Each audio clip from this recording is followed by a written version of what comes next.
దేవుని బిడ్లారా, దేవుడు మీకు తోడై ఉండును గాక. ఆమెన్. మీ కష్టార్జితాన్ని ఆయన దీవించి ఆశీర్వదించును గాక. Amen, amen, amen. వాక్యాన్ని చదువుకుందాం. లూకా సువార్త 4వ అధ్యాయము 40 వచనము నుండి 43 వరకు చదువుకొని ధ్యానించుకుందాం. దేవుని వాక్యము అద్భుతముగా వ్రాయబడింది. ఆ వాక్యం: సూర్యుడు అస్తమించుచుండగా నానావిధ రోగముల చేత పీడింపబడుచున్నవారు ఎవరెవరి యొద్ద ఉండిరో వారందరూ ఆ రోగులను ఆయన యొద్దకు తీసుకొని వచ్చిరి. అప్పుడు ఆయన వారిలో ప్రతి వాని మీద చేతులుంచి వారిని స్వస్థపరిచెను. అంతేకాక దయ్యములు నీవు దేవుని కుమారుడవని కేకలు వేసి అనేకులను వదిలిపోయెను. ఆయన క్రీస్తు అని వాటికి తెలిసి ఉండెను గనుక ఆయన వాటిని గద్దించి వాటిని మాట్లాడనీయలేదు. ఉదయమైనప్పుడు ఆయన బయలుదేరి అరణ్య ప్రదేశమునకు వెళ్ళెను. జనసమూహము ఆయనను వెతుకుచు ఆయన యొద్దకు వచ్చి తమను విడిచి పోకుండా ఆపగా, నేను ఇతర పట్టణములలోనూ దేవుని రాజ్య సువార్తను ప్రకటింపవలెను, ఇందు నిమిత్తమే నేను పంపబడుతునని వారితో చెప్పెను. దేవునికి స్తుతి మహిమ కలుగును గాక. ఆమెన్.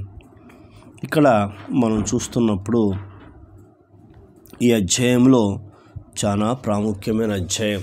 యేసుక్రీస్తు ప్రభువారు బాప్టిజం తీసుకొని యోర్దాను నది నుంచి బయటకు వస్తూ 40 దినాలు ఉపవాసం ఉండి ఆత్మతో నడిపించబడుతూ ఉన్నాడు. మరి 40 దినాలు తీరిన తర్వాత ఆయన ప్రవేశించి అనేకమైన వ్యాధులను అనేకమైన సమస్యలను వారిని బాగు చేస్తున్నాడు.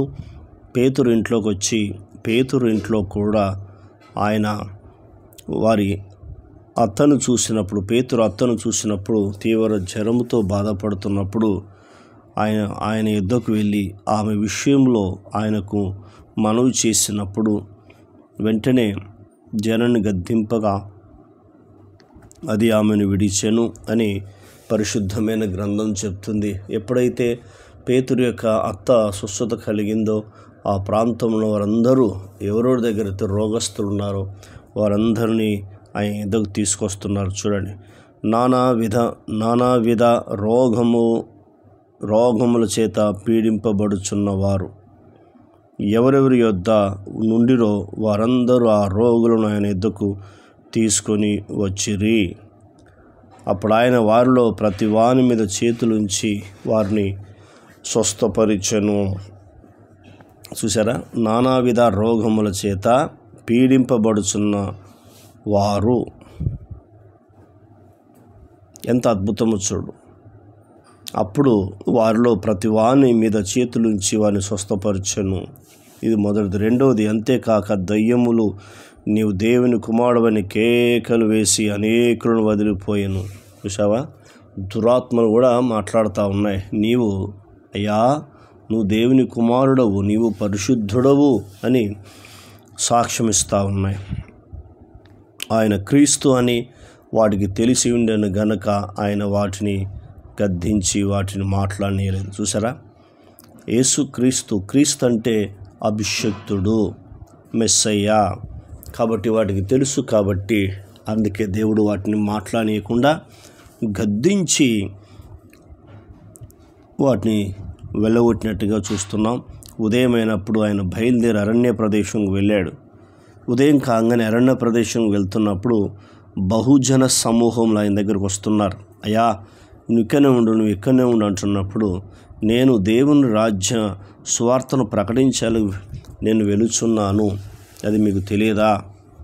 ఇందు నిమిత్తమే కదా నేను పంపబడుతానని వారితో చెప్పి తరువాత ఆయన యూదయ సమాజ మందిరములలో ప్రకటించుచుండెను. ఎంత అద్భుతమైందో చూడు. మరి నీవు కూడా ఇలాంటి జీవితం కలిగి ఇలా ఉంటే దేవుడు ఖచ్చితంగా నీ జీవితంలో కార్యం చేస్తాడు. మొదటిది. రెండవది, మరొక వాక్య భాగాన్ని చదువుకుందాం. మార్కు సువార్త 1వ అధ్యాయంలో 35వ వచనం నుండి 39 వరకు 4 విషయాలు మనం ఇక్కడ 4 విషయాలు నేర్చుకుందాం. ఆయన పెందల కాడని లేచి, ఫస్ట్ పెందల కాడని లేచి, యేసుక్రీస్తు ప్రభువారు భూమి మీద ఉన్న దినాల్లో పెందల కాడని లేచి, మొదటిది. రెండవది, మనం ఇక్కడ చూస్తున్నప్పుడు అరణ్య ప్రదేశమునకు వెళ్ళి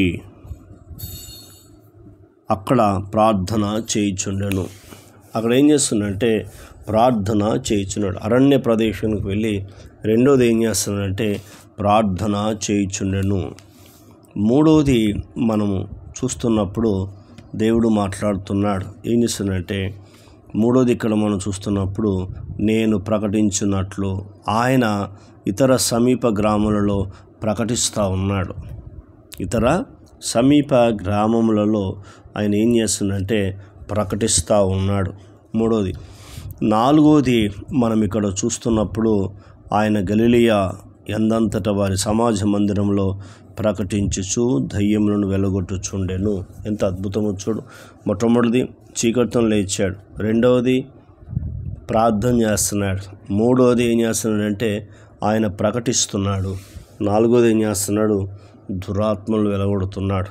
నీవు ఈ రీతిగా ప్రార్థన చేస్తే నీ ఇంట్లో ఉన్న చీకటి శక్తులు పారిపోతాయి, నీవు ఆశీర్వించబడతావు.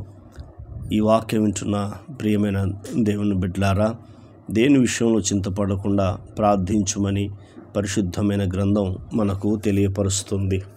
కాబట్టి అలాగే ప్రార్థించు, ఆయన ఇచ్చే ఆశీర్వాదాన్ని పొందుకుంటావు. ప్రార్థన. కన్న తండ్రి, నీకు వందనాలు. విన్న మాటలు దుష్టులు ఎత్తుకుపోకుండా సహాయం చేయండి.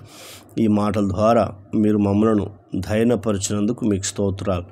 నిజమే తండ్రి, నీకు వందనాలు చెల్లిస్తున్నాం. మీరు ప్రభా ఈ లోకంలో ఉన్నప్పుడు తండ్రి, అయా ప్రభా ప్రార్థన తండ్రితో మాట్లాడడం ప్రాధాన్యత ఇచ్చారు. తండ్రిని గురించి ప్రభా అయా తండ్రి ఇతరులకు తెలియపరిచాడు. ఎవరైతే రోగంతో ఉన్నారో వారిని స్వస్థపరిచారు. ఎవరైతే చీకటి శక్తులతో పీడించబడుతున్నారో వారికి విడుదల కలిగింది. మీరు మాతో మాట్లాడుతూ వచ్చిన లేఖన భాగాన్ని బట్టి కృతజ్ఞతలు. ఈ మాటలు మా హృదయంలో భద్రపరచమని అడుగుతున్నాం. ఎవరైతే ప్రభా తండ్రి ఆర్థిక ఇబ్బందులతోనూ అయ్యా ఉంటున్నారో వారిని ఆశీర్వదించండి. చీకటి శక్తులతో పీడించబడుతున్నారో వారిని మీ నామంలో స్వస్థత మీరు ఇవ్వండి.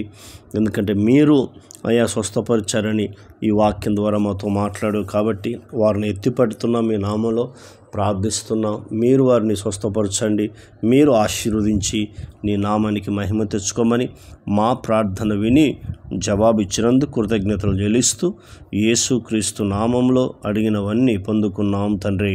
ఆమెన్. ఆయన కృప సదాకాలం తోడై ఉండి నడిపించునుగాక. Amen, amen, amen.